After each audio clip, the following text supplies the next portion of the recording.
If you do not want to change, if you do not want to better yourself, if you do not want to break outside of this matrix, if you want to live in your comfortable delusion that they have built for you, do not watch these videos. Leave this channel. If you do not want any truth, if you don't want to understand, if you are not here to hear something that's outside of your own mind and accept others' minds and opinions and the way they think for themselves, you do not belong. And finally, if you are not trying to be positive, if you are not trying to help create solutions while we discuss the problems and how they got here, you do not belong. Negativity, hate, disrespect, name calling, those things will not be allowed here on this platform, and not in this empire. We are the ones, the true Americans, that want to be free and stand as we have always stood. Like the fuel to the game, watch it spark.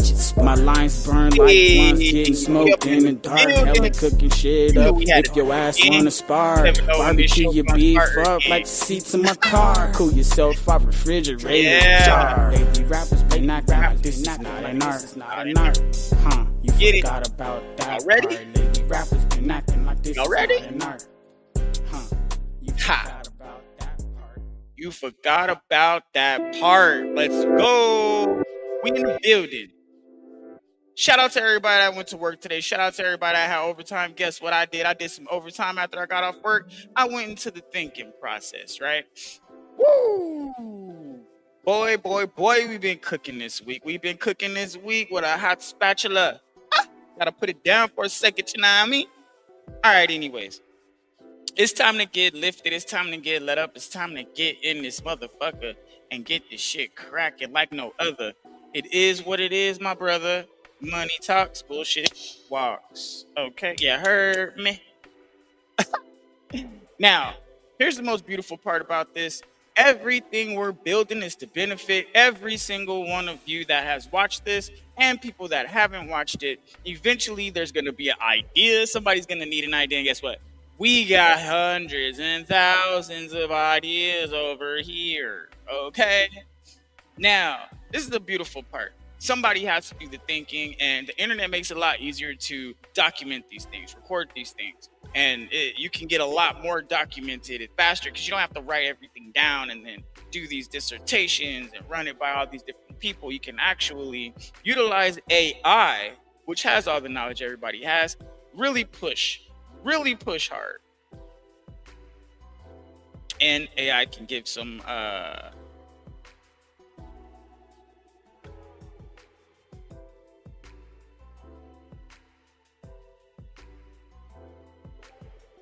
all right, sweet. Okay, so I actually went through, I read through the conversation. This is what took me so long. I had to read through the whole conversation with Claude, pull out the things that I needed, make sure I had the certain points. And then I went through, I ran those points through Perplexity. All right. And now we're putting those points back into Claude. Here's the cool part. I found a lot of errors. I found a lot of holes to fix. And then I actually came up with some new information because I was searching with Perplexity as well. And we have more information that backs up what we're doing here. So we're about to jump right into it because I don't want to waste any time today. All right, Claude, you see the update right there. I actually took what we were talking about yesterday. I cross-referenced it using Perplexity to see if there was any holes or anything we missed. And we came up with this right here, a little more research. If this actually makes the structure better, that's a beautiful thing because there was a lot of vagueness that we put into our original build because we were brainstorming and just building the idea, which is why we have the blueprint. Now that we actually have a draft, a first draft, I gave you the first draft. That last question and the last things we were talking about on the previous episode, we're going to address those right now because we were supposed to stress test. But now that we have this updated form, you can give us your opinion on the updated form. Do you see anything wrong with it? Is there anything we're missing? And then we could go ahead and try to do the stress test.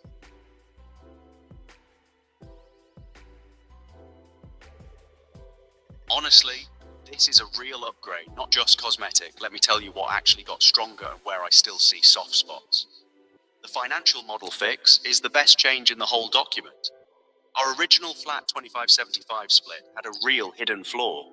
It assumed the enterprise always has enough revenue left over after costs to pay the government its cut in a genuinely bad year with high feedstock costs that could have forced a distribution that starves operations.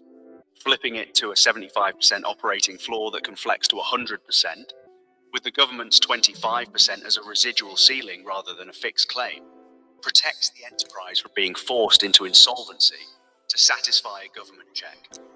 That's a real structural fix, not just polish.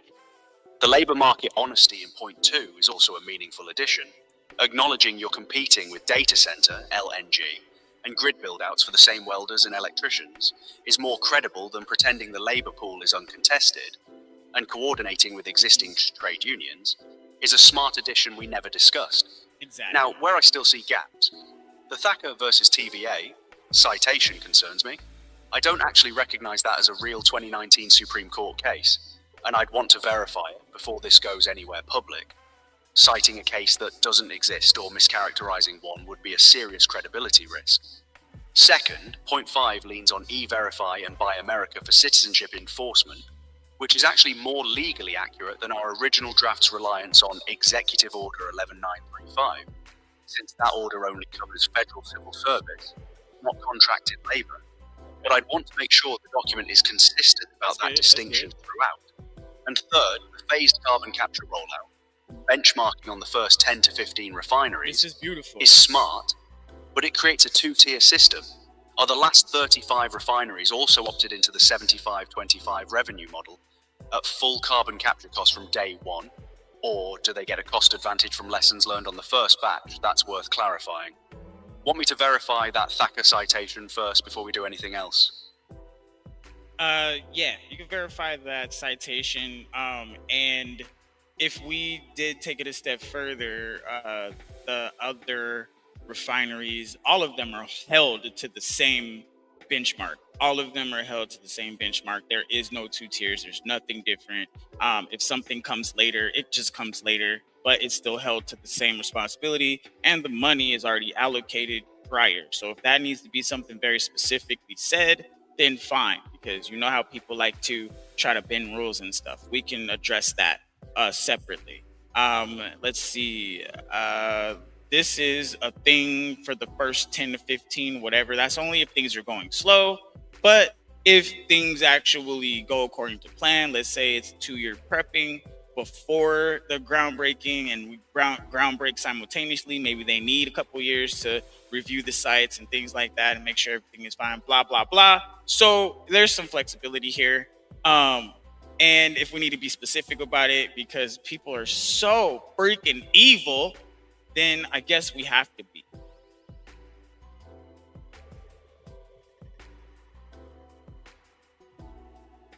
A real case, but the document's got it wrong. Thacker versus TVA is real and it is unanimous, 2019. But it's not about commercial operations or the government being allowed to compete like a private company. It's actually about a boating accident. A man named Gary Thacker crashed into a submerged power line TVA was repairing and got badly hurt. The case was purely about sovereign immunity, whether TVA's sue and be sued clause protects it from lawsuits the same way a private utility would face. The court said yes. TVA doesn't get to hide behind a special government immunity exception just because the activity was, quote, discretionary. So the citation is technically real, but the document's description of what it holds is wrong. It's being used to support commercial operating authority when it actually only addresses liability and lawsuit exposure. That's an easy fixable error, but if this document goes anywhere serious, someone will catch that mismatch fast. Want me to draft the corrected framing of that citation? Either swap it for something that actually says what's needed, or narrow the claim to just what Thacker actually supports.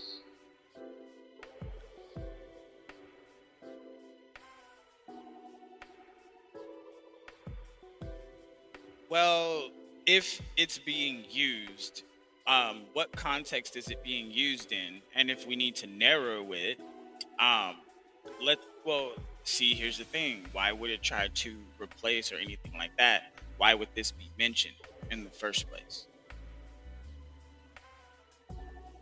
Good question. Let's think about why someone reached for it at all. My guess is it got pulled in because the argument needed something to say. A government-run commercial enterprise operates under the same rules as a private company in that sector. And Thacker actually does gesture at that idea just from the liability angle specifically, not the general commercial operating authority angle. The court's reasoning in Thacker leaned on the idea that TVA deliberately gave up special government protections to act like an ordinary commercial actor. That's genuinely relevant texture. It's just not proof that Congress can charter a commercial refining enterprise. That's what Ashwanda and Tennessee Electric Power already established. So I don't think it needs to be replaced. I think it needs to be narrowed and correctly scoped. Something like Ashwanda and Tennessee Electric Power established that Congress can charter a government-backed commercial enterprise. And Thacker reinforces that once chartered, such an enterprise operates under the same liability and legal exposure as a private company in its sector, rather than hiding behind special sovereign protections, which matters if this refining enterprise ever gets sued over an accident, environmental harm, or a contract dispute. That's actually a stronger, more honest use of it. It protects you on the liability question specifically, which nobody else in the document currently covers. Want me to write that corrected version into point 1? We'll go ahead and add that corrected version. You could just update for the sake of moving forward, but we don't need the full document right now. I will definitely go back through our conversation and rectify that. So what we will do right now is, now that we know the Thacker has some weight here, this is a good thing because it doesn't destroy the integrity. It actually makes our point stronger. So now that we have all of these things updated and corrected, right? For the sake of moving forward, let's see what else we wanted to poke at here. I'm looking, and it seems that we need to focus on the E-Verify, right? But I guess that's in there already. And then let me see, what else do we have here? Original draft, second, or no? Yeah, okay. So I think in third, carbon-based capture rollout. Okay, so that carbon-based capture rollout, that, like I said, they all have to be on the same benchmark, no special treatment, no nothing, like no straying from the whole premise. This is the premise, no getting around it, no ifs, ands, and buts about it. Got it. That's actually a clean simplification. No phased benchmark tier at all. Every one of the 50 refineries is held to the same 90% plus carbon capture standard from day one, full stop. No exceptions and no separate cost track for early versus late builds. If some refineries end up breaking ground a bit later due to review timelines, that's just sequencing, not a different rule book. The money's already allocated up front and the standard never moves. So to recap where we've landed just now, the Thacker citation gets corrected and narrowed to a liability and legal exposure point rather than commercial authority, and the carbon capture rollout language gets flattened to one universal standard, no tiers. Want to keep going through the rest of the updated draft for anything else that needs tightening, or call this session here? Oh, we're not calling the session until I say so, so don't ask that again. Now, we'll go ahead and continue. We need to make sure we go over the whole entire thing. That's what we're doing here, because we still need to run our simulations and tighten up anything that needs to be tightened. That's the whole point here. Understood. Let's keep going through the rest of it properly. Let's look at point 3 next, the workforce and training pipeline in the updated draft. It added real acknowledgement that this labor pool is competing with data center, LNG, and grid build-out demand, and it explicitly prioritizes welding, pipe fitting, electrical, and instrumentation certification as the primary bottleneck. That's solid and more honest than our original draft. Here's a real gap I still see in it, though. The document says training capacity, quote, shall be scaled to address the bottleneck. but it doesn't say who decides the scale or what happens if the training pipeline still comes up short relative to demand at groundbreaking, given that this workforce is now explicitly competing against other major national build-outs happening at the same time. Does point 3 need a specific numeric target or an escalation mechanism if training output is falling behind that competitive labour demand? Or are you comfortable leaving that as a flexible operational detail rather than a hard number in the statute?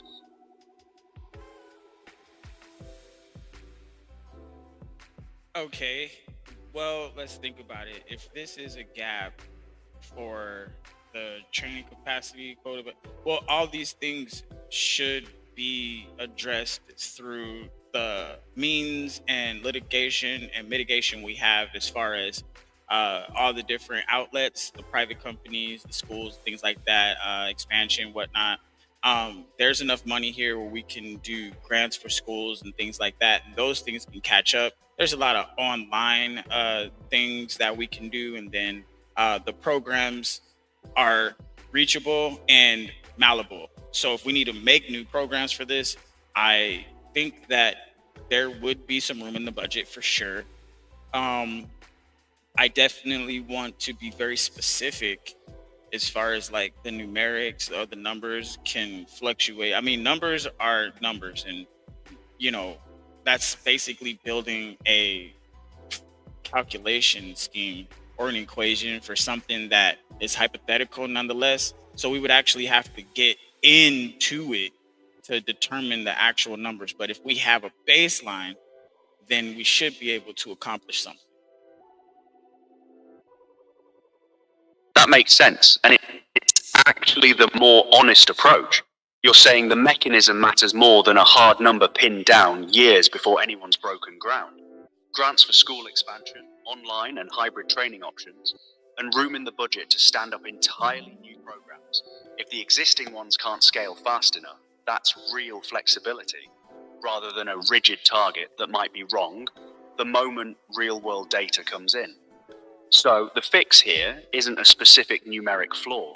It's an explicit statement that the training budget includes a flexible expansion reserve, grants to schools, new program creation, and alternative delivery methods like online or hybrid certification, activated automatically if enrollment or completion is trailing behind the pace needed for groundbreaking, without needing to return to Congress for new authorization every time.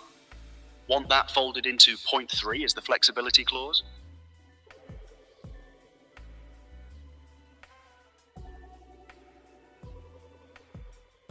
What would that look like? Here's roughly how I'd draft it into point 3. I'd add something like this: a training capacity flexibility clause. If at any point the certified training pipeline is falling behind the pace needed to meet workforce demand for groundbreaking, the enterprise is authorized, without needing new congressional approval, to allocate additional funds from the existing training budget toward 1. Expansion grants to trade schools and community colleges to increase enrollment capacity, 2. Funding for entirely new training programs at existing or new institutions, and 3. Development of online or hybrid certification tracks to reach a broader pool of trainees faster. This flexibility draws from the same overall training budget already established. It isn't new spending, it's discretion to redirect existing funds toward whatever mix of tools actually closes the gap in real time, since the exact numbers can't be predicted years in advance. That keeps the dollar figure honest, since we already priced the worst case training scenario around $10 billion, while giving whoever's running this real operational room to solve the problem as it actually shows up, rather than being locked into one static plan that might not match reality once construction is actually underway. Does that match what you were picturing? We definitely have to have flexibility. So if you want to lock that into point 3, then what else do we have? What else is going? Locked into point 3, the flexibility clause, existing training budget can be redirected in real time towards school expansion grants, new programs, or online and hybrid tracks. No new congressional approval needed, no new spending, just discretion over funds already committed. Let's move to point 4 next: legal, procurement, and environmental. Two real things stand out to me here that we should stress. First, the new Interagency State Permitting Task Force is a smart addition, correctly identifying that state and local permitting, water rights, zoning, could actually be the longer bottleneck compared to federal review. That's more realistic than our original draft, which only worried about federal NEPA timelines. But here's the pushback. This task force has to coordinate with 50 different state governments' permitting systems simultaneously, or with different local rules, water rights regimes, and zoning boards. What actually gives this task force teeth? Is it just a coordinating body with no real power? Or does it have some ability to compel or expedite state-level decisions? And if it's the latter, doesn't that risk a real states' rights pushback given how voluntary and state-empowering the rest of this proposal is otherwise?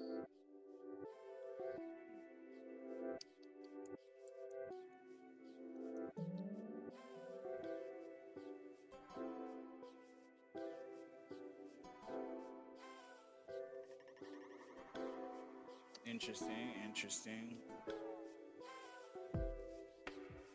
Well, if we're looking at the bigger picture, it wouldn't be necessarily all 50 states getting something built in them. So that wouldn't need to go bartering or come with all the different states. Really, it's only in the areas that it's going to be built in. And if we're focused on those areas specifically, only certain states are really going to be having these kinds of conversations. The other states that already allocated their money, the money's already there. It's an investment. They don't have to worry about any of the other stuff. Once the money is in the pool, the people that are doing the work, those are the ones that are going to actually be make sure the sites are correct, the environmental things, and all these other trainings and whatnot. So whatever we already have in place should suffice. And once this goes in motion, there shouldn't be any weird pushback and litigation and whatnot, because the American citizens would be invested at that point. That's a really good clarification, and it actually resolves the states' rights worry almost entirely. The task force only ever has to deal with a specific handful of states where refineries are physically sited, not all 50, since ownership and siting are decoupled. A state can own a slot and collect returns without ever hosting a physical site or dealing with any permitting conversation at all. So the task force's job shrinks down to coordinating with maybe a dozen or so host states, not 50 governments, which makes it far less likely to trigger a states' rights fight. It's a small targeted coordination body, not a national permitting authority. Want me to fold that clarification into point 4, that the task force's scope is limited specifically to host states where physical construction occurs, not all 50 ownership participants?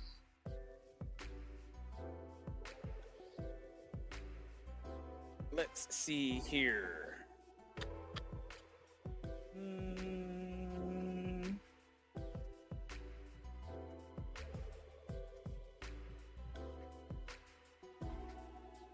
Okay. Coordination, small coordination body, not a national community authority. Okay.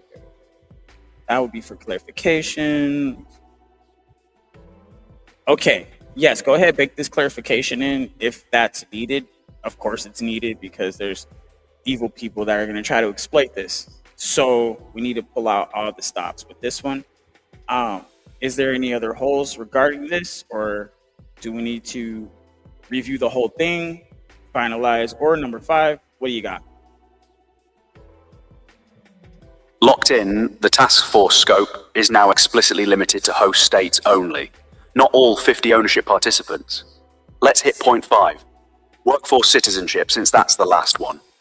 The updated version is actually more legally precise than ours, tying enforcement to E-Verify and Buy America workforce provisions rather than the executive order, which correctly only covers federal civil service, not contracted labor. Here's the one soft spot I still see. The document says the path to citizenship cap modeled on H-2B's low national cap, but it never actually states a number or a formula for what that number is. Do you want to leave that vague and let Congress set the actual figure during the legislative process? Or do you want us to propose a specific ceiling now, tied to something like a fixed percentage of total workforce, so it can't be quietly negotiated up before this ever becomes law. This is supposed to be for American citizens, by American citizens, and if you are an American citizen, you are going through the process to be, like, if you're a foreign person coming to America and you're becoming an American citizen, you go through a process of showing your allegiance. And if someone doesn't have allegiance to America, they should not be working at one of America's refineries. They shouldn't even have security clearance to get inside of there. That's the real teeth this point needed. This isn't just a jobs cap, it's a security and allegiance gate. Someone in that path to citizenship track isn't just filling a labor shortage. They're on a supervised track specifically because they're demonstrating allegiance through service, similar to the military naturalization model it already cites. And that same standard should mean actual security clearance or vetting to even get on site, not just a hiring preference technicality. So, should we add explicit vetting or security clearance language to point 5, something like all personnel, including those in the path to citizenship track, must pass a security clearance and allegiance vetting process before receiving site access, given these are critical national energy infrastructure sites? Well, let's look at what the basic legal parameters are for that kind of thing anyway. Let's say you wanted to be working at the Pentagon or anything like that, any of these other places. America has its own energy department. You mentioned that earlier. So what are the requirements for that?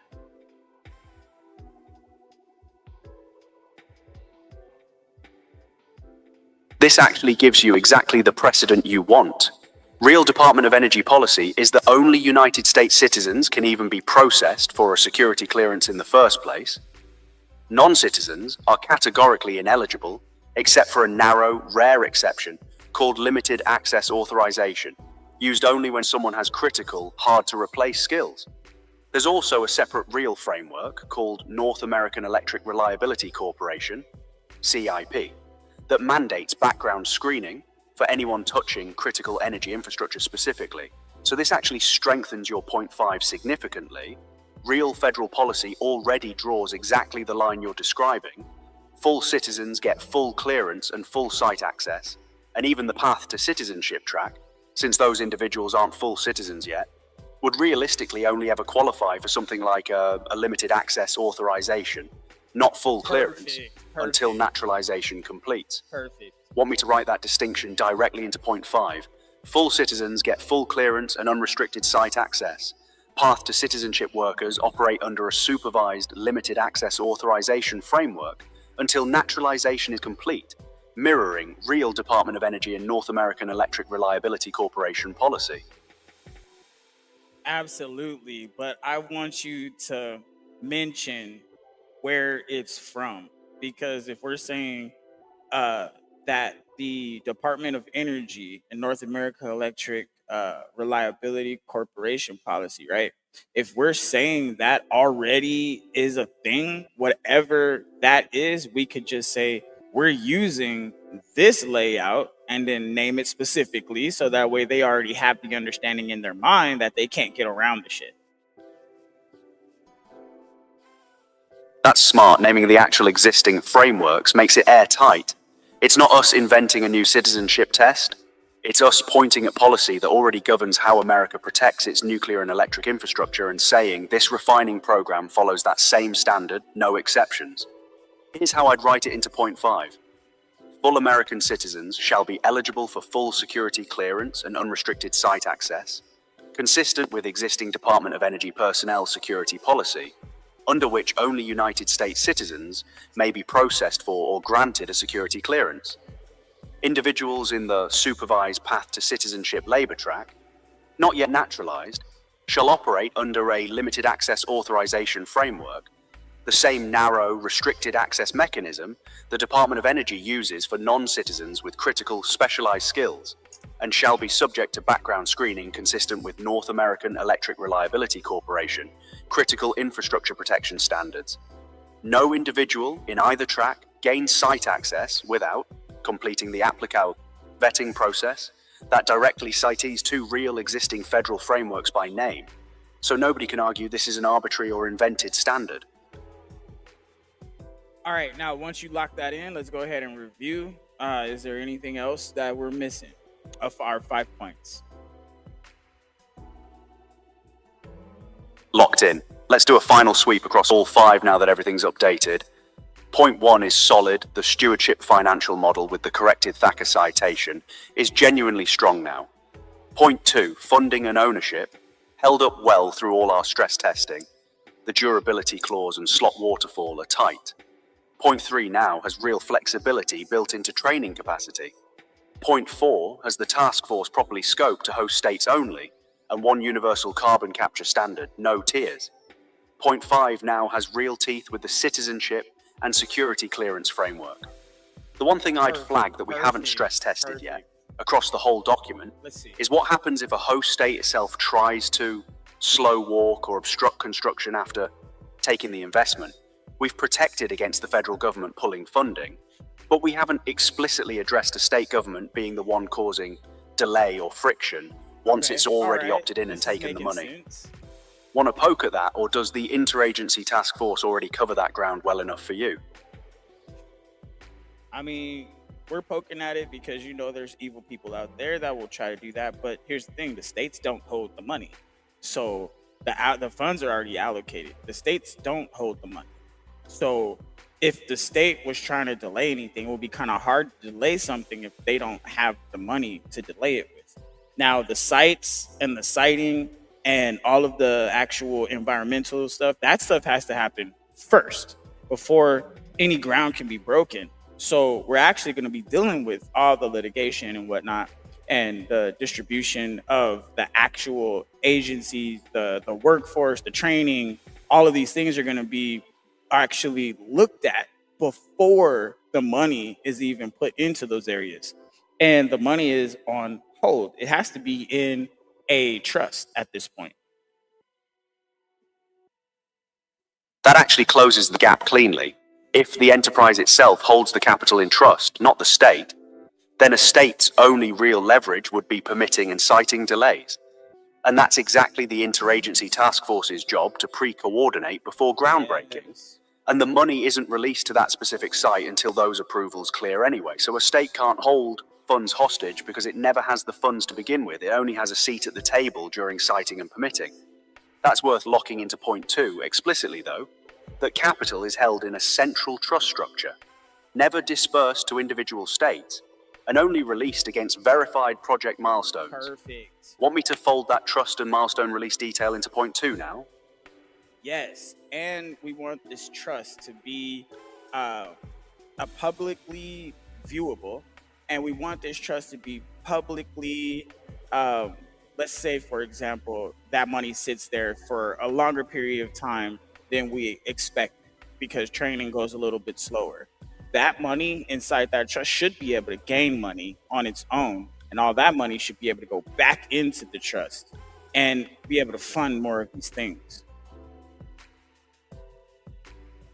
That's a genuinely smart addition. Idle capital sitting in trust while training or permitting catches up shouldn't just sit flat. It should be productively invested. Think treasury bills or similarly safe instruments, and any interest or gains earned rolls straight back into the trust to fund the very same build out, more training capacity, more contingency for construction costs, whatever's needed. And making the trust publicly viewable is the trust but verify mechanism. Anyone, press, watchdogs, competing states, can see exactly where the money sits and how it's moving, which makes it much harder for anyone to quietly misuse or freeze it. So to lock that into point 2, capital is held in a central, publicly viewable trust, never dispersed to individual states directly, released only against verified project milestones, and any interest or investment gains earned while funds are held shall be retained within the trust to fund additional training capacity, contingency costs, or program expansion. Does that match what you're picturing? Yes, because what's happening with a lot of our money that our government is utilizing and putting out there for all these different projects and all these different foreign events, it's being just off into the wind. And we need to make sure that this gives us a foundation to move forward and have our funds protected, especially if we're doing long-term projects. Yo, exactly, and that's really the philosophical backbone of this whole trust structure.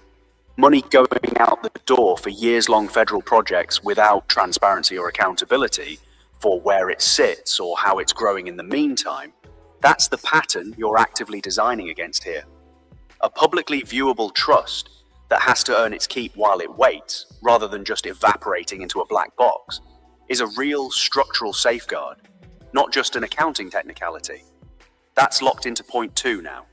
Anything else nagging at you across the 5 points, or do you want to take stock of where the whole document stands? Go ahead and give us the 5 points, just the 5 points with no extras. The American Refining and Energy Security Act. Final, updated 5-point framework. Preamble. The United States produces approximately 13.7 to 13.8 million barrels per day of crude oil, primarily light sweet crude from shale production. However, 65 to 70% of domestic refining capacity was built to process heavy sour crude. This forces the US to export a substantial volume of light sweet crude it cannot refine domestically, a stream that trades at a persistent discount because constrained domestic refining capacity, not foreign demand, is the binding constraint. Simultaneously, the US imports roughly 66 million barrels per day of heavy sour crude, with approximately 60 to 65% sourced from Canada. This surrenders refining margin to foreign and private interests and creates supply shock vulnerability comparable to the 1974 and 1979 oil embargoes. Exactly. This act addresses an untapped domestic market, not a competitive one. Boom. The light sweet crude stream targeted for new refining capacity is currently discounted and exported for lack of domestic processing capacity, meaning new refineries open unused capacity rather than compete for existing feedstock. Existing heavy sour crude import relationships, including those with Canada and Mexico, continue unaffected and unaltered. This act does not reduce or restrict imports. It adds a new parallel refining capability, increasing total national energy security. They don't want him to say this shit. Processing Good, diversity rather than displacing any existing supply chain. Point 1. Solution and financial structure. 50 new refineries shall be constructed to close the sweet-sour refining gap, dedicated specifically to processing domestically produced light sweet crude, currently underutilized by existing refining infrastructure. This enterprise is structured as a government-backed commercial enterprise constitutionally grounded in Ashwander versus TVA, 1936, and Tennessee Electric Power Company versus TVA, 1939, which established that Congress may charter federally backed commercial entities engaged in ordinary commercial activity. This is reinforced by Thacker versus TVA, 2019, a unanimous decision holding that a federally chartered commercial enterprise, such as TVA, waives special sovereign immunity protections and operates under the same liability and legal exposure framework as a private company in its sector, rather than hiding behind discretionary function immunity.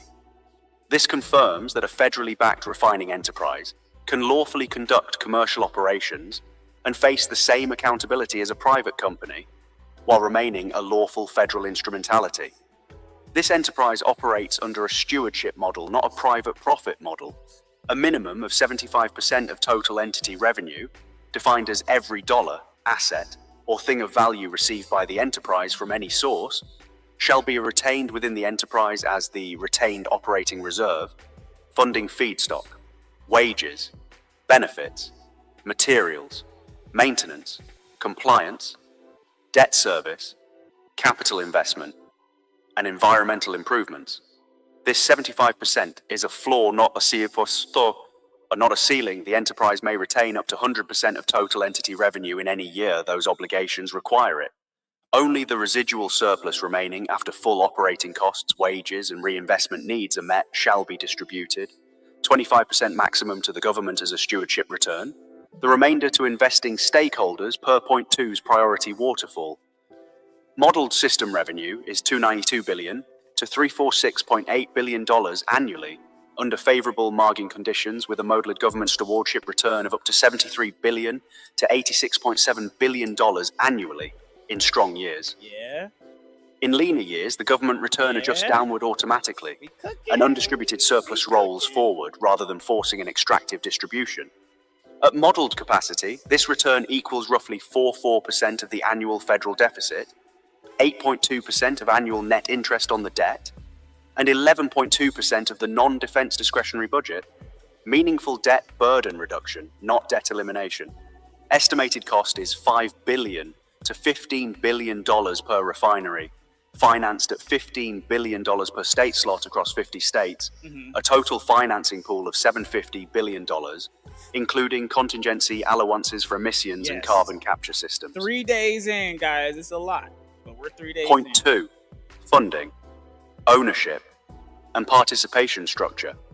50 ownership slots, 1 per state, function as proportional shares in a shared national asset, not claims to specific physical refinery locations. Siting is governed by logistics and crude access. Ownership and returns are distributed according to capital contributed, consistent with federal state cost share precedent under Title 23, Section 120 of the U.S. Code. Participation is voluntary for each state, grounded in South Dakota versus Dole, 1987. Non-participating states face no penalty. The slot priority waterfall runs as follows. States hold first right of refusal on their designated slot. If a state declines or cannot fully fund its slot, the federal government may front capital as a backstop, with ownership proportional to capital actually contributed. Remaining unfilled slots may be filled by American-only private investors under identical stewardship terms. No foreign capital or foreign-backed entities are permitted at any tier, direct or indirect. Capital is held in a central, publicly viewable trust, never dispersed directly to individual states, and released only against verified project milestones. Any interest or investment gains earned while funds are held shall be retained within the trust to fund additional training capacity, contingency cost, or program expansion. All 50 sites break ground simultaneously for a 5-year build cycle. Modelled peak construction employment is 100,000 to 250,000 jobs. Modelled ongoing operational employment is 70,000 to 100,000 jobs. Given competing demand for skilled trades from concurrent data center, LNG, and grid infrastructure build-outs, the enterprise shall coordinate with the Point 3 training pipeline and existing trade unions to secure sufficient skilled labor ahead of groundbreaking. Once a state's contribution is obligated and construction begins, the investment constitutes a completed transaction, not an ongoing discretionary appropriation. This is grounded in Train versus City of New York, 1975, and this Act's enabling statute shall use explicit mandatory language, shall be allotted, shall be obligated, ensuring funds cannot be unilaterally withheld or rescinded by subsequent administrative action. Point 3. Workforce development and training pipeline. This is important. A government-subsidized training program, modeled on military training compensation structures, provides tuition-free certification in refinery operations, maintenance, safety, and skilled trades, with living stipends paid directly to trainees. Private companies with existing infrastructure may serve as training partners, compensated by trainee completion rate rather than speed or throughput. The 1 to 2 year legislative and permitting ramp-up runs in parallel with training, ensuring a certified workforce is ready at groundbreaking. Modelled worst-case training cost is approximately $10 billion, roughly 1.3% of the total funding pool. If the certified training pipeline is falling behind the pace needed to meet workforce demand, the enterprise is authorized, without new congressional approval, to redirect funds already within the training budget toward expansion grants to trade schools and community colleges, new training programs at existing or new institutions, and development of online or hybrid certification tracks. This is a flexibility of allocation, not new spending, giving real-time operational room to close the labor gap as it actually appears. Point 4. Legal, procurement, 5 points. and We're environmental almost done. framework. All materials comply with the Build America, Buy America Act of 2021. Yes, sir. An anti-price gouging clause requires competitive bidding among multiple domestic suppliers, and any foreign substitute permitted under a documented non-availability waiver remains bound by identical competitive pricing rules. Environmental review proceeds under the existing 2-year statutory environmental impact statement cap established by the Fiscal Responsibility Act, Okay. and qualifies for expedited Department of Damn, Energy, we got some real shit Nepastramliny, backing this shit a up too. dedicated interagency state permitting task force is Go. established at enactment, scoped specifically to the host states where physical construction actually occurs, not all 50 ownership participants, to pre-coordinate state and local permitting, water rights, and zoning in parallel with the federal review timeline. All 50 refineries are held to one universal standard. Yes. Modern emissions control technology and carbon capture targeting 90% plus capture rates as a mandatory baseline design feature from groundbreaking, with Absolutely. no exceptions and no tiered treatment regardless of construction sequencing. This is fully funded within the enterprise's operating and capital budget before any stewardship return is calculated. Yeah. Point 5. Workforce citizenship requirement. American citizens receive absolute hiring priority for all core construction and operational roles enforced through the federal contractor E-Verify mandate and Buy America workforce provisions. The legally applicable tools for citizen hiring priority on privately contracted labor at federally backed commercial sites. Full American citizens are eligible for full security clearance and unrestricted site For access, America, Buy America. consistent Yes, with existing sir. Department of Energy Yes, personnel sir. security policy, under which only United States citizens may be processed for or granted a security clearance. A narrow, hard-capped allowance, modelled on the H-2B visa program's low national cap, may be reserved for a supervised path to citizenship labour track, modelled on military naturalisation precedent under Immigration and Nationality Act sections 328 and 329. Individuals in this track, not yet naturalised, operate under a limited access authorisation framework.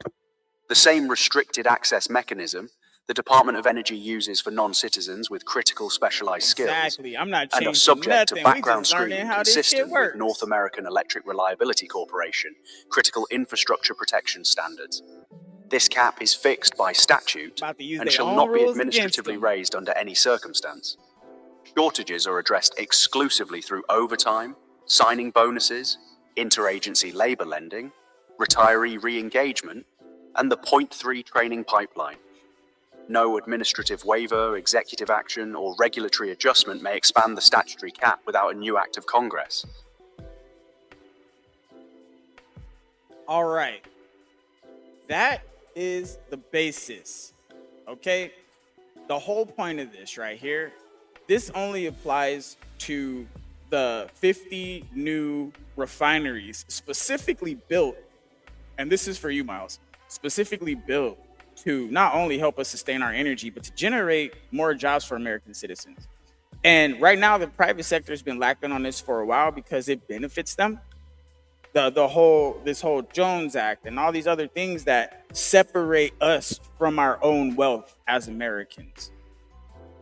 All right, and now we're focused on these foreign wars because of oil and whatnot. But we can nip that in the bud by opening up these refineries and holding these refineries to an accountability. Now, the thing is, the federal government itself does not make any money. Okay? These refineries would actually put money not only in the American people's pocket, but back in the American government's pocket. Okay? This will strengthen the dollar in a small way because we have energy efficiency and we actually have stability over here, so we can actually step into a lot of those gaps. Let's say Iran wants to act funny and close down the Strait of Hormuz. People will be buying our gas and our oils. Our allies won't be affected. We can literally wall that shit off and let them float off into the abyss. All right? This puts us in a power position. Now, everybody keeps talking about the American empire.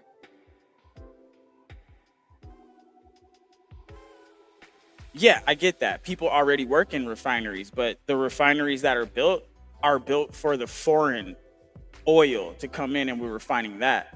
and we're not refining our own oil because our facilities are geared for their oil.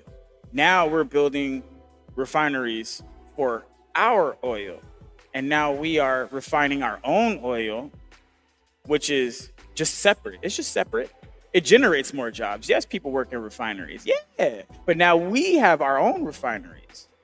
See what I mean? And now we have more jobs. Those other refineries can stay just the way they are. That has nothing to do with us. See what I'm saying?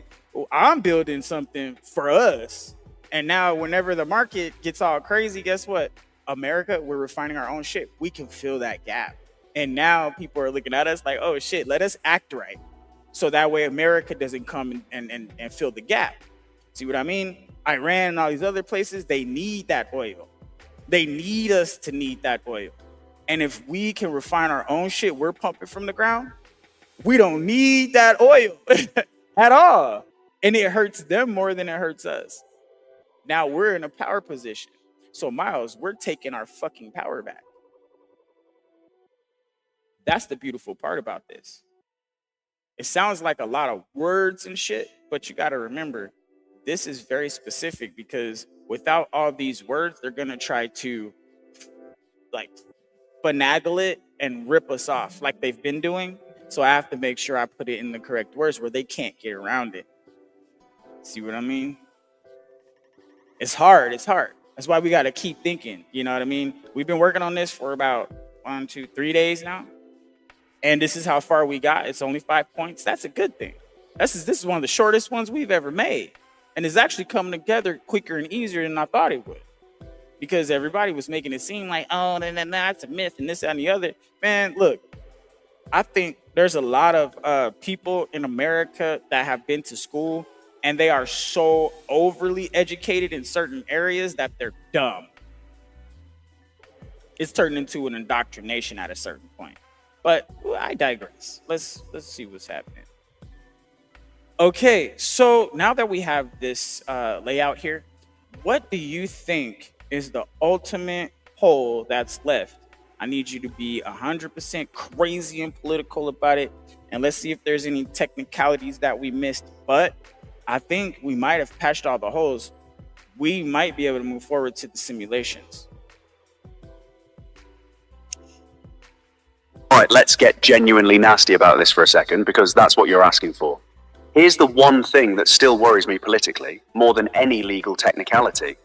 This bill creates a large, permanent, government-adjacent commercial entity worth potentially hundreds of billions of dollars, and no matter how airtight the stewardship language is, the moment this is actually generating $70+ billion a year, it becomes an irresistible target for exactly the kind of political capture you're trying to prevent. Not through some clean legal challenge, but through appropriations riders, agency appointments, board seats, whoever controls who sits on the oversight side of that trust, controls its behavior over time, even with the durability clause and the milestone release structure. You've protected the money from being clawed back once obligated, but you haven't fully protected the governance of the trust itself from slow, quiet, ideological capture over 10, 20, 30 years. Who appoints trustees, how they're removed, whether that process itself is insulated from a single administration or Congress stacking it. The second thing, more cynically political, is that the ownership structure and the 50-50 polling opposition to government equity stakes we found earlier doesn't go away just because we've made the financial model smarter. Opponents don't need to understand the stewardship reserve mechanics to attack it. They just need one soundbite. Quote, "The government now owns oil refineries," end quote. And that lands regardless of how sound the underlying structure is. That's a messaging vulnerability, not a legal one, and it's probably the single biggest threat to this ever passing, before any court ever sees it. Want to patch the trustee governance question first, or talk through how this actually survives contact with a 30-second attack ad? Woo, man, he put me through the ringer with that one. Yo, I ain't gonna lie, that was good. That was good. I like this. Yeah, give me some thought fuel, baby. Let's go. All right, sweet. So we about to get our brain going on here because motherfuckers suck. And you know how they gonna try to twist some shit to steal some shit. Because you know these motherfuckers can't be trusted. And Claude is pointing it out. These motherfuckers can't be trusted. You know what I mean? All right, so here's the beautiful part. And this is where we start to cook. All right.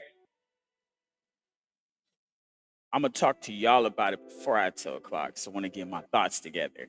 So he's saying this bill creates a large permanent government adjacent commercial entity.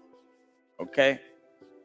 And once it starts generating money, they're gonna try to siphon and take the money and make it like, because it's gonna be in a trust, and the trust is making money. They're gonna be trying to like not allow the American citizens to get it, and they're gonna try to milk it and use it and abuse it. Of course they are, because our government sucks. The people up there suck. They're not for you. They're not about you, and they're sitting here convincing you guys that they are. Now I'm about you. I'm for you. Shit, this shit might help me out at the end of the day. I might want a new job, specialized field, right? Fuck it. Anyways,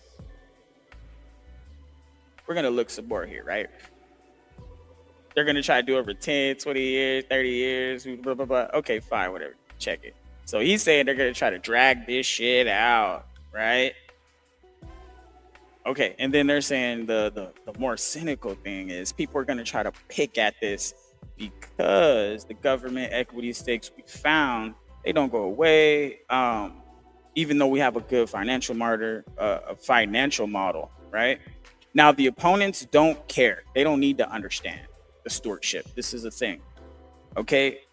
Everybody that's gonna be against it is probably a fucking patsy for some other fucking organization. So we're gonna have to undercut their bullshit. Reserve command. They don't need to understand the reserve mechanics. Government or okay. All right. So I think most people are putting way too much power into the government's hands. The government works for us. They don't have any money without us giving taxes. If everybody stopped working today, the government doesn't have any money. Okay. This is a thing. It's well documented. It's well known. A lot of people have forgotten that this is a thing. Now, the government doesn't own these entities. The people do. And when I say the people own these entities, it's because the people own the government. Now, if there's some bad actors in the government, then they're going to try to ascertain this or whatever. But the government already gets their cut, okay? And the people are getting their cut. The taxes are being gone through. And then we're actually building our own energy stability. This is something that's very technical. And if they want to try to poke at it because just for the shits of it, it's not going to make any sense. What I will say is we need everybody to understand that when it goes into the trust, the trust here, this is the interesting part. The Federal Reserve. I think we would have to have the Federal Reserve trusted. I think the Federal Reserve would be a trusted entity. Let's slow down on that last piece before we lock anything in, because I think there's a real problem there. The Federal Reserve is actually not a great fit as trustee for this specific reason. It's not really a government-owned entity in the way people assume. It's a quasi-private system, technically owned by member banks, with a governance structure that's independent from Congress and the president almost by design. That's actually the opposite of the public accountability you've been building this whole framework around. Okay. If the goal is a publicly viewable trust that ordinary citizens can watch and trust, putting the Fed in charge might actually undercut that. Since the Fed is one of the least transparent, least directly accountable institutions in the federal government, people already have deep suspicion about it, rightly or wrongly. And that suspicion would attach itself to your refining trust immediately. Okay.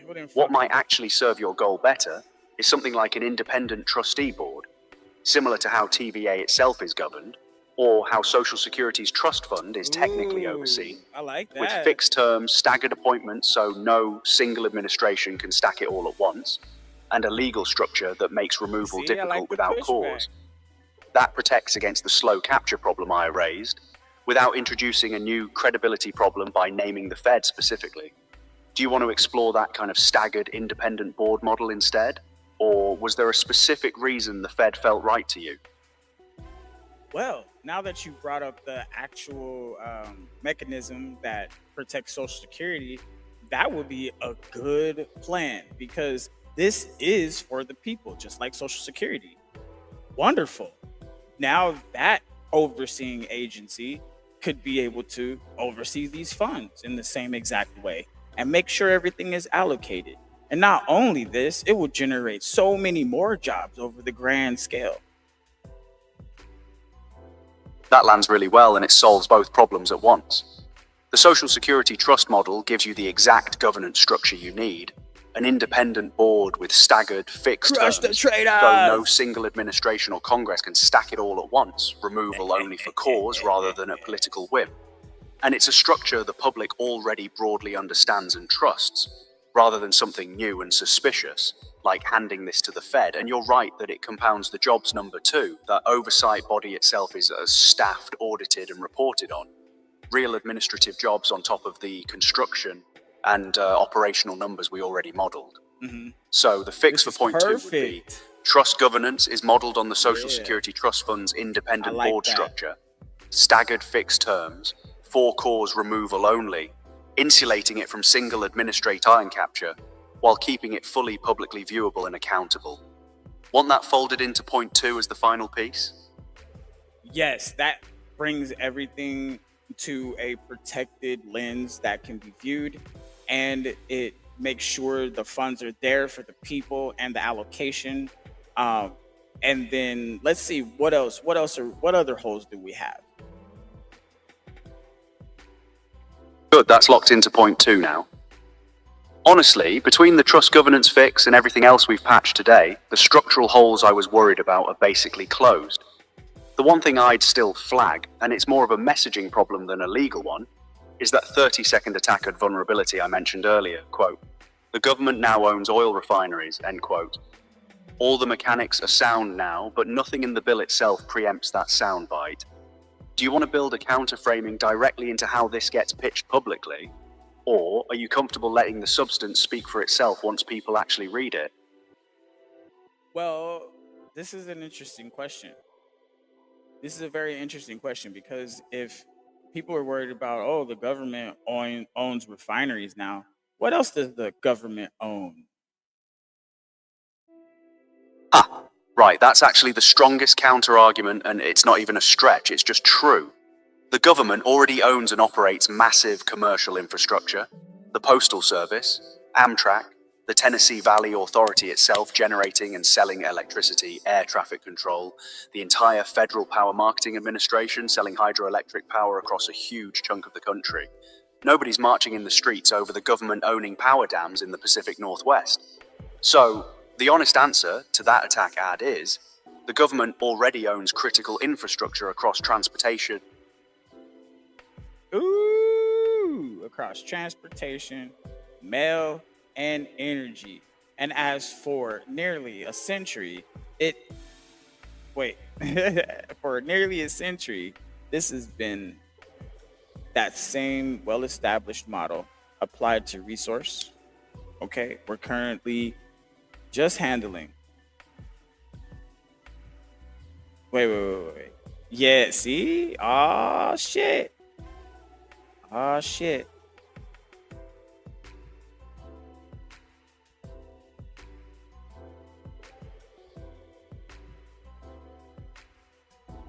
Yeah, go ahead and lock that full version in with our argument. And then let's go ahead and try to argue against it. And then let's use it to defend itself if possible. All right, let's stress test this properly then. Full attack, full defense. The attack. The government now owns oil refineries. That's socialism. That's the government picking winners in energy markets. And once government has a financial stake in oil, it'll start regulating our competitors to protect its own investment. This is the camel's nose under the tent for full nationalization of energy. The defense. First, ownership here isn't government ownership at all in the traditional sense. States and private American investors hold the actual equity stakes. The government's 25% is a stewardship return. not a controlling ownership position. It doesn't hold a board seat that lets it set prices or crush competitors. Second, the precedent argument holds. TVA has generated and sold electricity in direct competition with private utilities for 90 years without turning into a hostile monopoly. The government hasn't used TVA to regulate private utilities out of existence. There's no track record of that fear actually materializing anywhere. It's already been tried. Third, the trust structure with the Social Security-style independent board specifically prevents the nightmare scenario. No single administration can direct that entity to favor itself politically because the board is insulated by design. Now here's where I'd push back on my own defense. If I'm being fully honest, the TVA comparison is real, but TVA only ever operated in one region. This is 50 refineries nationally, a much larger footprint. And the counter-argument that opponents will actually make is scale changes the risk. A regional exception becoming a national pattern is exactly the slippery slope story historically. They don't need to prove it will happen. They just need to make people afraid it might. Does the defense need something that specifically addresses scale? Not just precedent, or do you think the trust and governance protections we've already built are answer enough to that specific escalation fear? All right. So if we think about it, what does fear do? Okay. Fear stops you from being able to progress. And if they are trying to say this is a slippery slope, we're already on a slippery slope at that point. But the defense is this isn't a slippery slope. This is guaranteed jobs, and this is guaranteed stability for our country and the people that are in it. And if we do it under these parameters without any of you bad actors trying to manipulate the system, we don't have a problem. So now you need to check your morality of the people that you guys are putting in charge and the people running for office at this point. That's an integrity issue. That's actually a sharp reframe. You're not defending against the slippery slope claim on its own terms. You're flipping the frame entirely. The real slippery slope is the one we're already sliding down. Dependence on foreign refining margin, embargo vulnerability, hollowed out domestic industrial capacity, and every safeguard in this bill, the trust, the staggered board, the durability clause, exists specifically because you already assumed bad actors would try something. So the burden shifts back onto them. If you're opposing structural protections against corruption, that's not a policy disagreement anymore. That's a question about what you're actually defending. That's a genuinely strong closing argument for the defense. Want me to fold a condensed version of that framing in as well? Or are you feeling good enough about where all 5 points in the political defense sit to move into full simulation mode next? You can fold that into our defense, and let's go ahead and move on to the next one and see where that's going. Good, that's locked into the defense. All right, let's move to the next stress test then. Where do you want to point the pressure next? Are we hitting the fiscal hawks angle, the environmental and progressive opposition angle, or something else entirely? Well, we need to address all of them. So whichever one you think from worst to first, let's go. That's a good question.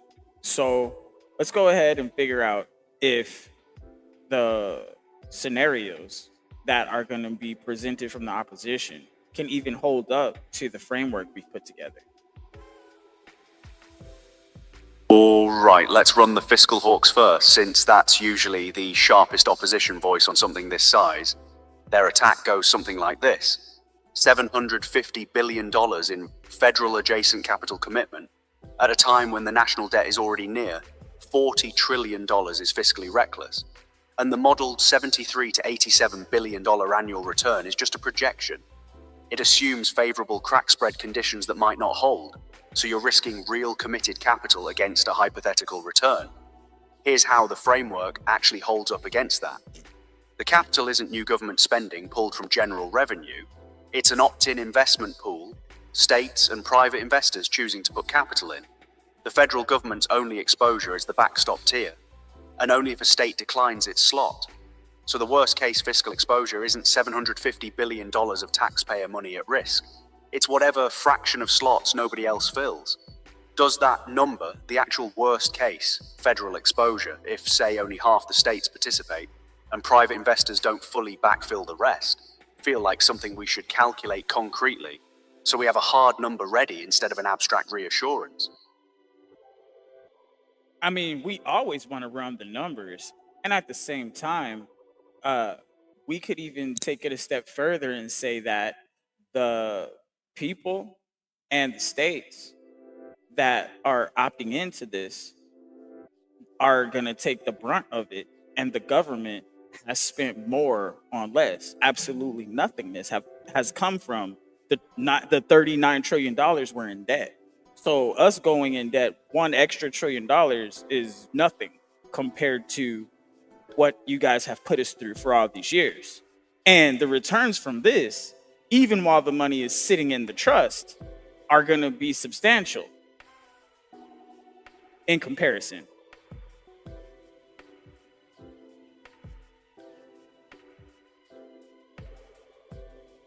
And there's that, bitches. So, that actually backs up your point with real numbers.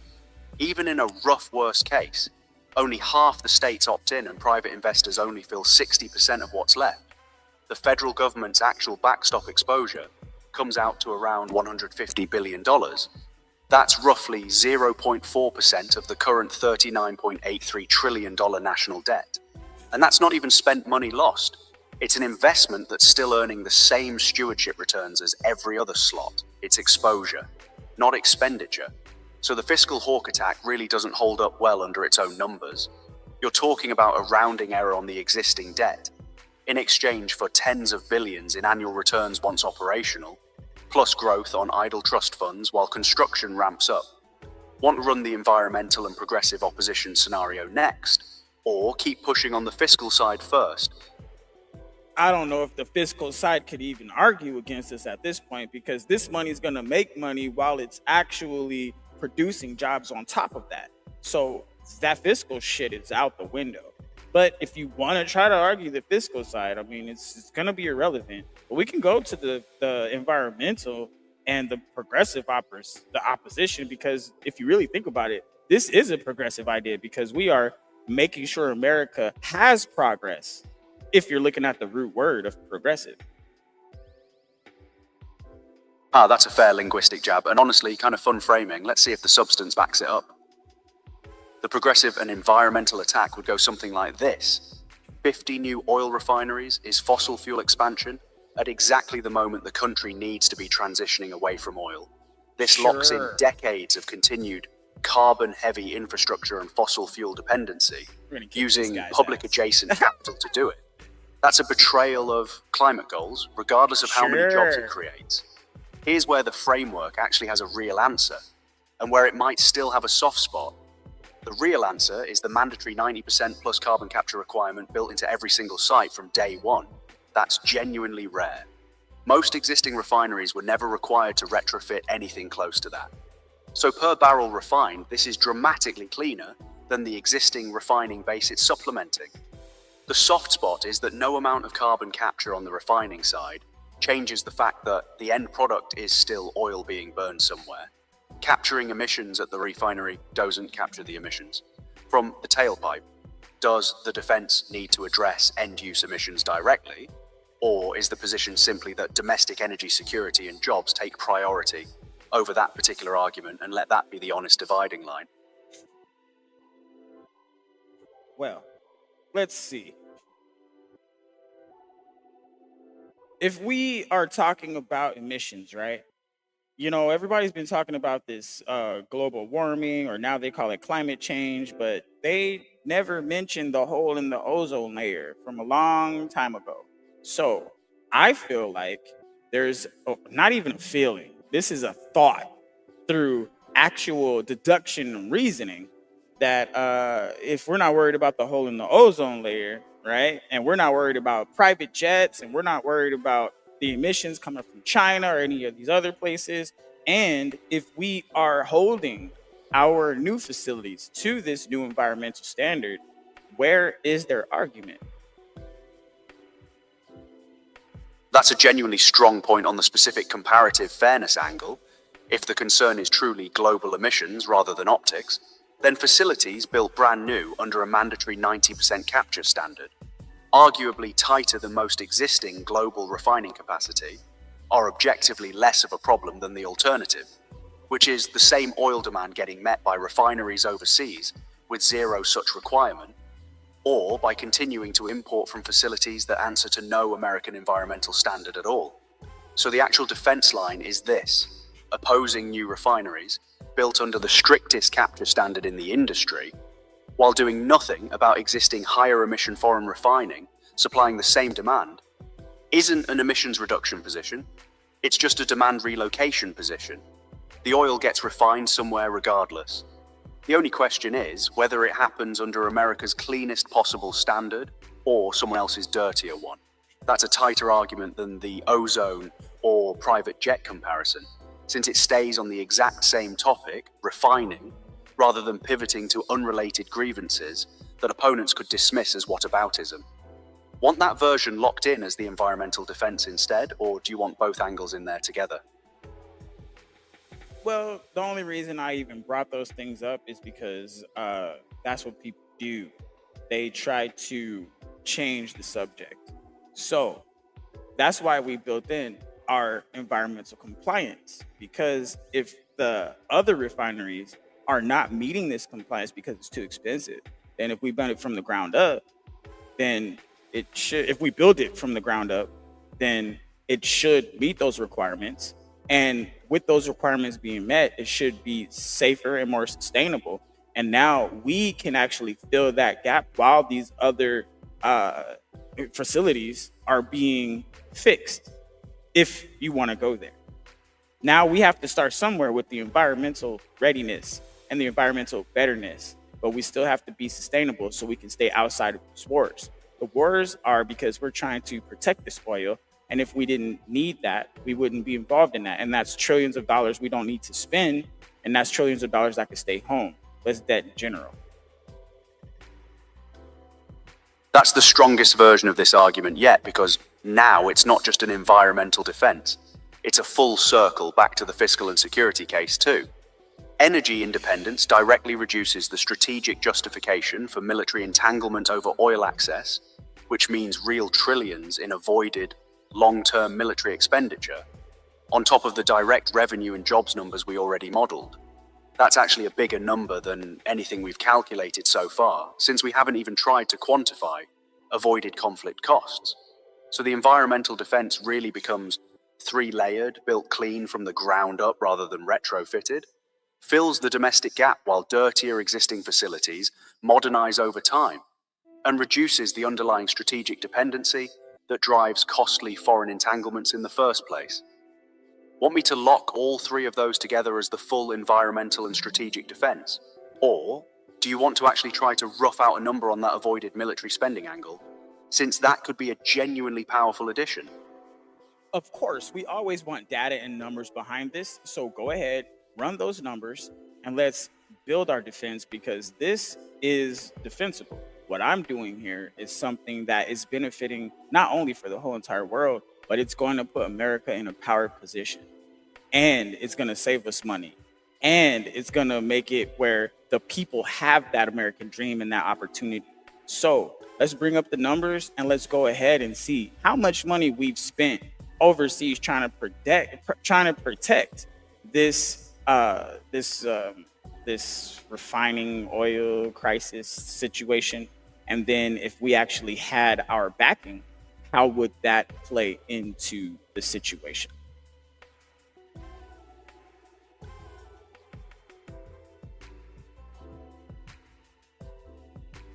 All right, the numbers here are actually as daggering. Let me give you the real figures. There are two separate ways researchers measure this. One is ongoing baseline cost. One respected estimate puts the annual cost of US military presence, specifically protecting global oil supply, at around $81 billion a year, roughly 16% of the entire Defense Department's base budget, every single year indefinitely.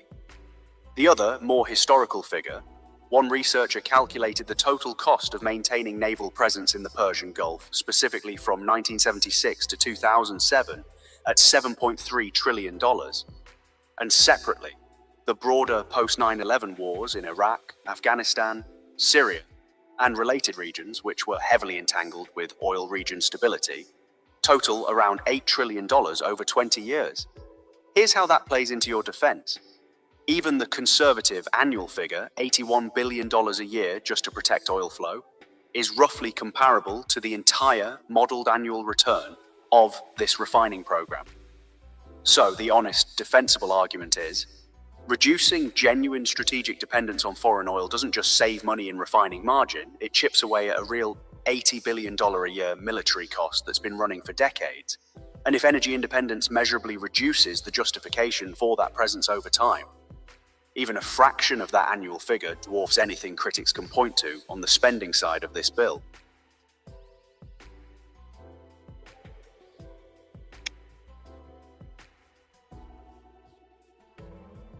Now, we're locking that in. We have some data to back it up. Now, where's the rest of the arguments at? Locked in that $81 billion a year oil protection figure against the $73 to $87 billion annual return is genuinely one of the strongest numbers in the whole defense now. We've covered fiscal hawks and progressive or environmental opposition pretty thoroughly. The remaining fronts I haven't pressure tested yet are the labor and union angle, whether unions see this as a partnership or a threat to existing wage standards, and the private oil industry angle itself, meaning how existing refining companies and their lobbying arms might attack this as unfair, government-backed competition. We're getting somewhere. Want to hit the industry lobbying angle next, since that's probably the best funded and most sophisticated opposition you'd actually face. You know what? That's a beautiful thing, because let's say, for example, these unions are there to protect. Are the unions actually doing their job and their due diligence? This is a legitimate question. Are the unions milking or hurting the people? What are the unions doing? And on top of that, if they have a union, wouldn't this cover the workforce? And do those unions apply to federal employees? Because this would be federal employees at that point, right?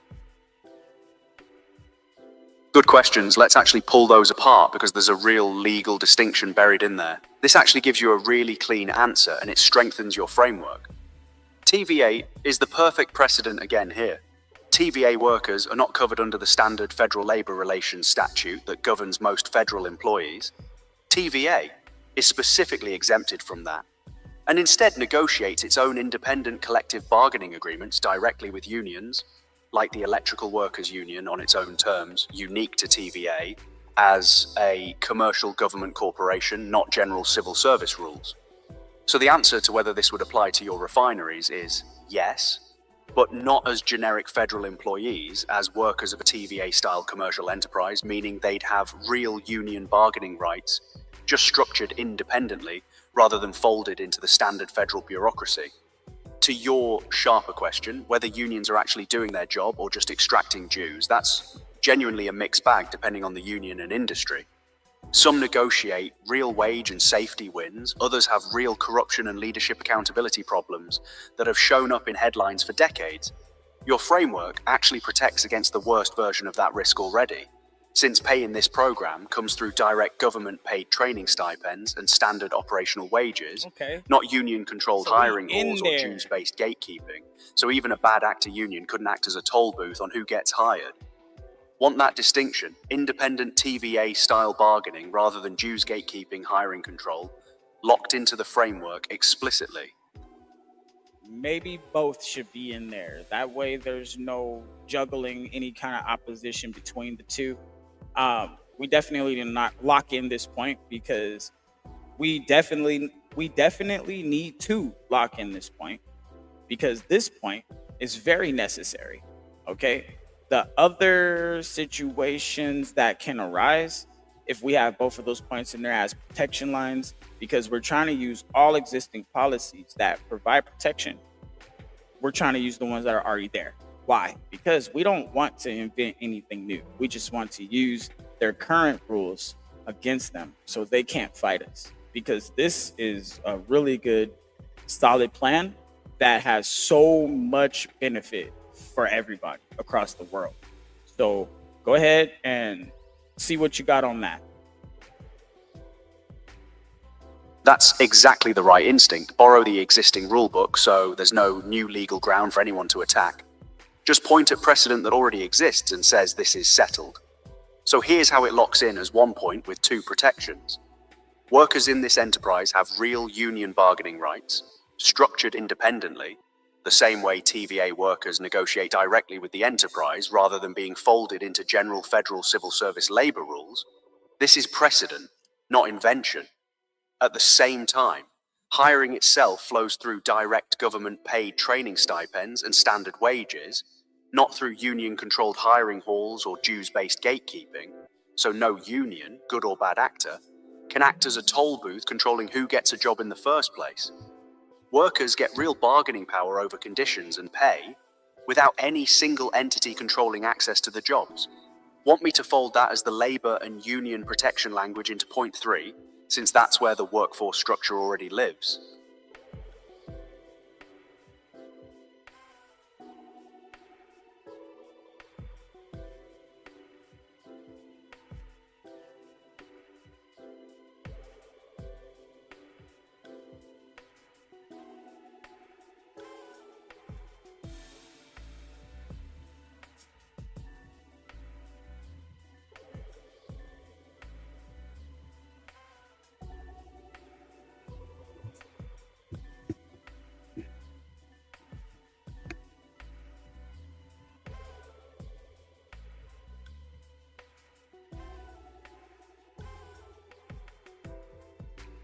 All right. So, do we have any other holes after we lock those points in? And if we need to make any corrections, we need to figure out what any other oppositions are, because this needs to be airtight.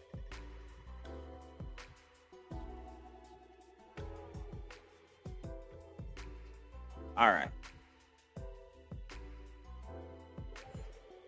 Okay. So, we have a good framework here. The labor. All right. So here we do. This is what we're gonna do, because I'm ready to lay down. All right. I am ready to call it. Now we've built something. It's good. We're getting there. It's not done. We still got tomorrow and Friday. We're gonna try to get this all knocked out. It's a beautiful thing. Okay. Right now, we're just trying to make it better for America. That's it. Just trying to make it better home. Just trying to make it more jobs. Just trying to make it more efficient and more sufficient by itself. This is the whole point. We're solution based over here. It's not really something for everybody, but eventually the right people, they're going to see what we're talking about here and we're going to get somewhere. Right now, we're just trying to make sure there's American energy, okay, so we can stay out of these foreign wars. We're trying to make sure we have jobs generated.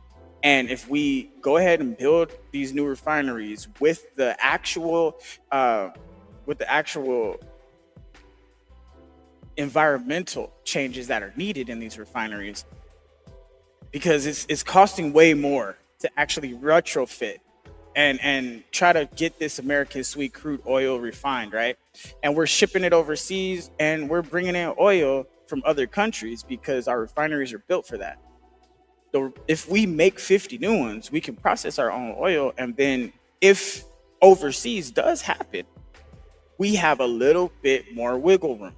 We're not held by the nuts. And right now we're bleeding money. Hell yeah. What's up, Chris? You want to come up, bro? I'll shoot you the I'm done with a lot of that. Hold on, let me drop the link for you real quick. Come up for just a few moments, bro, because I'm about to close out in a second anyway. But just come up for a second. I wanna pick your brain for a little bit, if that's cool. Ah, dang. You heard Chris. Do what he said.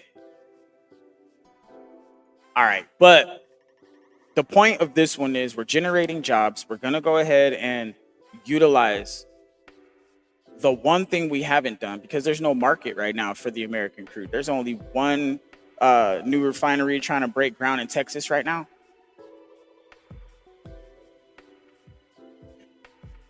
Okay, yeah, the next show is gonna be well, we've been going for about an hour and a half. So whatever time it was for you an hour and a half ago, we're gonna start around that time.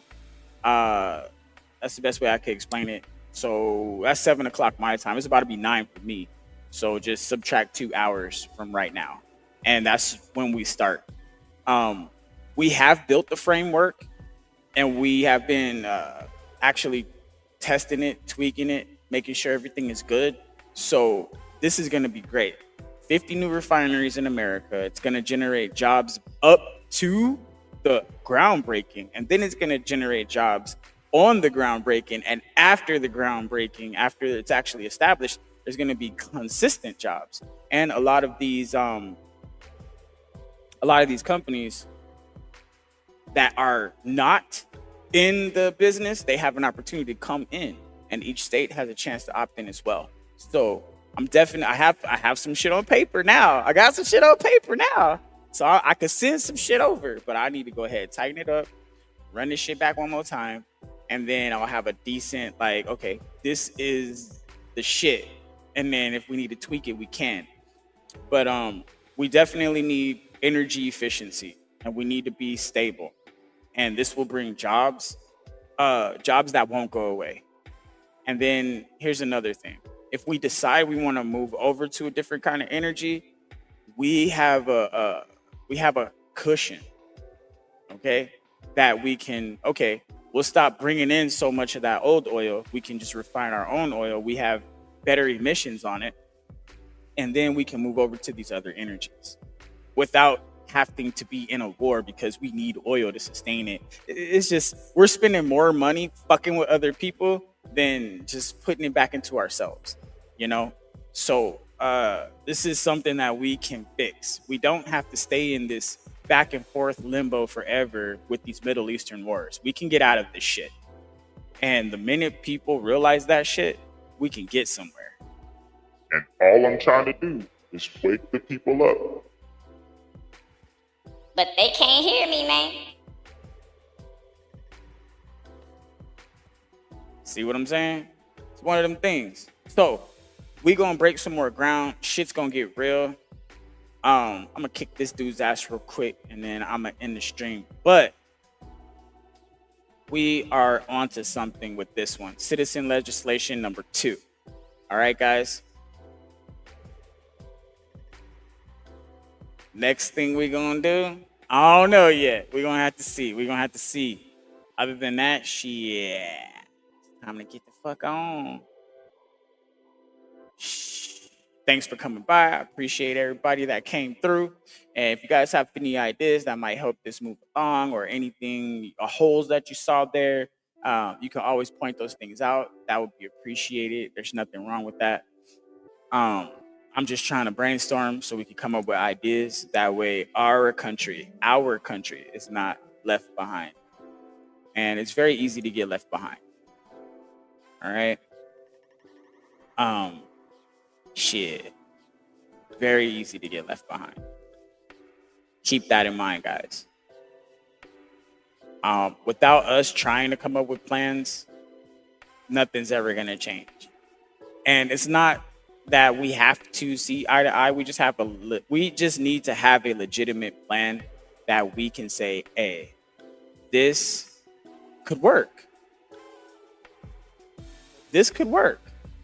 Run the numbers. Let's look at all the different benefits. Let's see if there's anything else. You know? And that's pretty much where it is. A lot of people, they don't have time to think because they're so trying to get money. But if we nip this in the butt, not only does it give us specialized jobs and it gives people a career path, this job is going to be the new McDonald's job. You know how everybody's trying to get a quick little like bullshit job? This is a specialized job. This will open up the minds of the American youth. But we have to think about it. We actually have to use our minds. Let's kick these dudes' ass real quick. Wind. All right, bet. Who do we got? I think Trickster is my wind splash. Yeah, there we go. Shield. Pop that bitch. Let's go. Where are you? Earth. Oh man, fuck you up.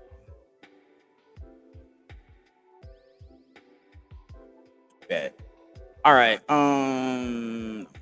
Let's do this. When is it this one? Hold on. My bad. I haven't played this shit in a long time. Okay. I think it's this one.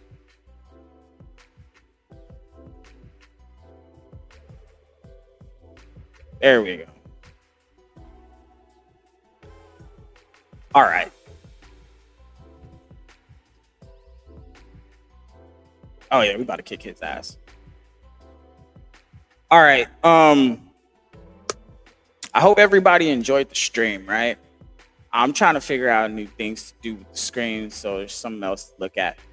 Other than that, I'm just trying to expand my mind. It's been a while since I just, sat here and been doing my thinking. This is one of the things I used to do when I would sit there and think and philosophize and shit like that. Keep in mind that everything I'm talking about is controversial. It's controversial. I am not saying that it's not. I'm okay with this being controversial. I'm okay with people having opinions on this and trying to fight against it. I'm okay with that. You know why I'm okay with that? Because it makes me want to go harder and figure out a way around your excuse. So that's what I'm going to do. You give me an excuse, I'm going to fuck it up. I'm going to fuck your excuse all the way up. You don't get to have an excuse. Oh, shit. Bring the homie in real quick. Shield me up. Let's go. Jump this fool. All right. Yeah, every time you hit me, you hurt yourself. That's what I'm talking about. This is how I like to play. You see my mentality. You see how I don't lose. It's very rare for me to lose a fight because I'm going to think my way through this shit. I'm going to make sure I got all the defense, all of the reoccurring health, all of the things that make me be able to stand and be strong. That's what I have behind. All right. And then, you attack me, just hurting yourself. There's no way around it. I don't need people to stand and attack for me. I'll stand and you just going to hurt yourself and look dumb. Right. This is the point. I am trying to make sure everything I put together is undefeated. Because if you're not taking your time to prove yourself, okay, that you can weather a storm,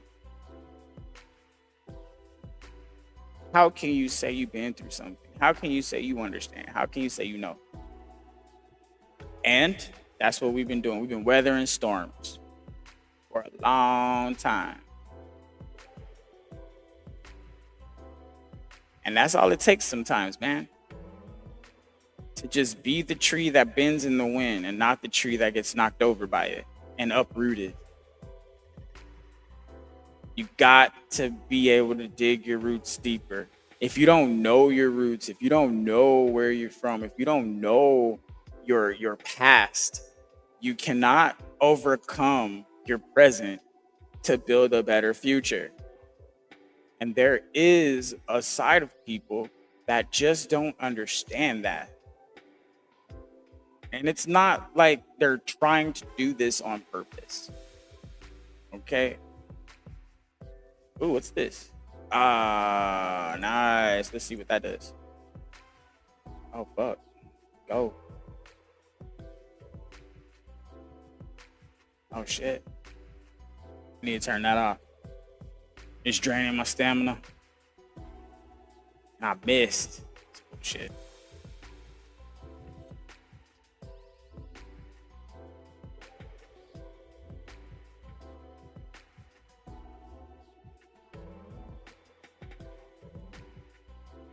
All right. So I am about to get up out of here. This was a great episode. I think we covered so much in such a short time, so that's a good thing. Yeah, man, this has been fun. This has been great. Today was a great episode. I didn't know we were gonna get through it so quick, and now we're already in the defending it and tweaking with the information. So yeah, man, once I hit the ground running, it's gonna be hard to stop me. I'm telling you, it's just one of those things. We're over here loving life, guys. We have plans that are gonna change the world, and we're gonna get to it. And it is what it is. You feel me? And maybe by me having this up, it makes people think I'm some kind of gamer, and I'm really not a gamer. I'm just doing this shit because I'm fucking wanted something on the screen, and that's really it. But we accomplished the show. If you guys didn't get a chance to watch it, go back, check it out. Tomorrow, we're going to be doing this shit around the same time, which would be about an hour and 45 minutes ago. That's when we start. Call Havoc. I have this motherfucker. 24 mil. Yeah, I got it. Yeah, I'll buy it. Just because I don't have this one right now. So I'll just buy it. Because, you know, that's the shit, right? What does it do? An ancient creature that answer your call. This reward. Okay, cool. Got it. Boom. All right. Nope, we're done with it. We will leave. Go back to Shiznit. All right, guys. I'm ending this episode. I appreciate everybody that came. Here's the best part. All right. We're going to be back tomorrow. Everything is getting spicy. It's going to be us dragging the AI arguments. It's going to be us defending our point and everything. We made some real headway today. We did the damn thing. Hi, what's up? Welcome in. What up, yo? And tomorrow, right? We have our blueprint. Generating jobs, American energy stability, and it's so hard to argue against. So all these fanatics that are gonna try to be like, oh, like, bro, we're gonna break their brains. But hell yeah. And now, I mean, shit, it's time for me to shut the fuck up. Get ready.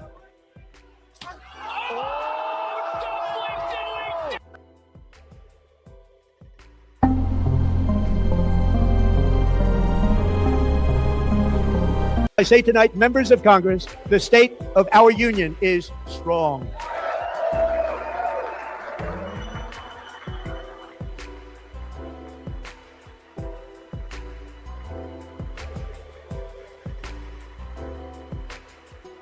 Our country is winning again. In fact, we're winning so much that we really don't know what to do about it.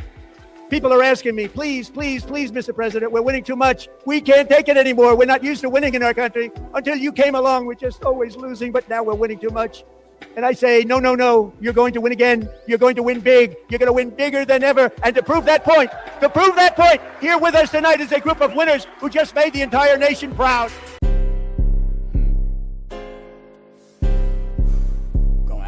This shit exclusive. My little homegirl put me on. She said, this shit brand new, free flow. Lady rappers been acting like this is not an art.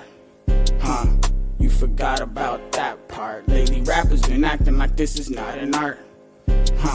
You forgot about that part. Lady rappers been spitting like they ain't got a heart. Because when I step to the game, I rip that shit apart. My evolution with the Gyarados from Magic Carp, and I ain't finished shopping till the whole world is in my cart. When you fucking with me, you choose a role and play your part. Official functionality and strategize your smart. Oceans of reality. If you want to live in your comfortable delusion that they have built cards for you, trying as hard as I can against all of the odds, pushing as hard as I could is what got me so far. But what are my chances of actually reaching the stars? Still, I will never get excited over my heart. Never my senses heightened. My weed up in the jar. Don't want to understand. If you are not here like I'm Jafar. to when it comes to the game, I'm an eagle. You're part. That's outside of your own mind, I'ma catch you and accept others' minds and opinions and the way they think for themselves, like that shit sounds bizarre. Your favorite And rapper finally, try hard, still is a if you mark. are not trying Still to light the fuel to the be game, watch it positive, spark. if you My are not lines trying burn to like help guns getting create smoked in the solutions dark, while we hella discuss cooking the shit up. problems and If how your they ass got wanna here, spar, barbecue you your do not beef belong up here. like seats in my car. Negativity, Cool yourself off hate, refrigerator. disrespect, name calling, those things will not be allowed here on this platform, and not in this empire. We are the ones, the true Americans, that want to be free and stand as we have always stood.